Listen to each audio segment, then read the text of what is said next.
Hello, I'm Jeffrey Samborski. I'm doing this assignment, a video presentation for Special Education 101.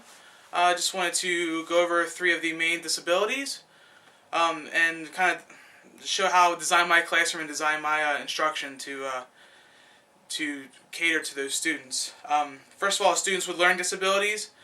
I would place them more towards the outside of the classroom. It all depends if they have a peer helper or not. Or a personal assistant that would assist them. I don't want to take attention away from the students while, say, the personal assistant was helping with helping the student to retain the instructional material. A lot of times for learning disability students, it's really good to pair them with a buddy and really just assist them. And you can really help them make friends that way, because a lot of times the social atmosphere for them is not very good, and you want to change that buddy maybe once a month, maybe once a week, but you don't want to really distract the student by pairing them with someone new. You want to include them and make it a very inclusive environment for that student with learning disabilities, just that way so they can be integrated into modified lesson plans, and it can be integrated into the social atmosphere with the students in the classroom.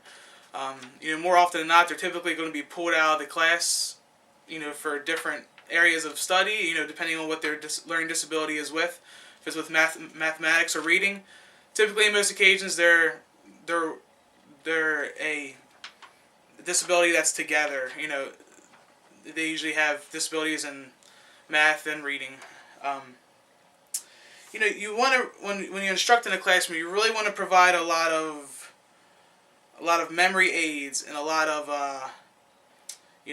really hands-on activities for a student with disabilities. You really want to instruct the material in a different way. If you're explaining one lesson for mathematics, you're explaining how to do addition. You may want to explain how it relates, to something in their life, with counting apples, counting oranges, in a different way. That way, if they don't understand the first interpretation of how you're teaching, then maybe they'll understand the second interpretation, and the peer assistant or the personal helper can really partner with you in making that happen in a stronger way. Ultimately, you really want to organize the content. You want to chunk it together. You really want to have small tasks for the student. Now, a student with ADHD, much of the same. In my classroom, I would like to implement row seating, sort of in a U, with me being the focal point of the lesson. You want to keep the students with ADHD much further away from the hallway, and closer to visual aids. That way, they can really help them, interactively learn with the lesson. They will tend to lose focus a lot. A lot of self-management techniques will help with that. Really kind of having them either write down what they're doing that day and help them correct those mistakes in a stronger way will always help a student with ADHD. You want to keep them close to you. You want to make sure that they're paying attention and not disrupting the classroom. You really want to make sure that they're just not struggling with the material and not struggling with staying focused. And you really want to say, "Hey, John, hi, are you understanding what the lesson is?" You want to pull them up to the board, write answers. You really want to keep them involved and motivated in the lesson. A child with autism is a bit different. All depending if they have a helper with them or not, or a professional that's assisting them with specific areas of learning and content. You really want to have interactive activities with a child with autism. You really want to show them through pictures, either matching games. I knew Baltimore County uses a program called Board Maker, which would really help. Having very interactive and picture-oriented communication tools for that child with autism. You really want to make sure they're not struggling with the material.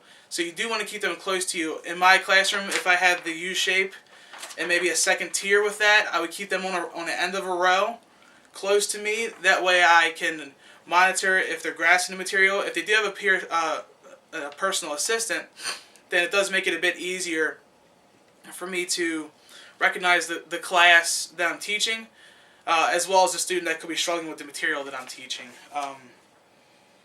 but really communication, clear, concise direction, and positive, interactive teaching is paramount, for learning for all three types of students with disabilities, and even for I guess we say typical or general education students. Keeping it interactive, motivational, and positive, and really rewarding those students, for great behavior, and having consequences for unacceptable behavior in the classroom is really where you're going to gain their respect and you're going to take control of the classroom. And that's, in my classroom, that is how I want to teach the students. I want to take control. I want to be the focal point. I want to motivate, and I want to inspire. And that's really, in a nutshell, not taking too much time, how I would run my classroom and how I would organize, arrange, and then instruct. Thank you. Once again, Jeffrey Samborski for Special Education 101.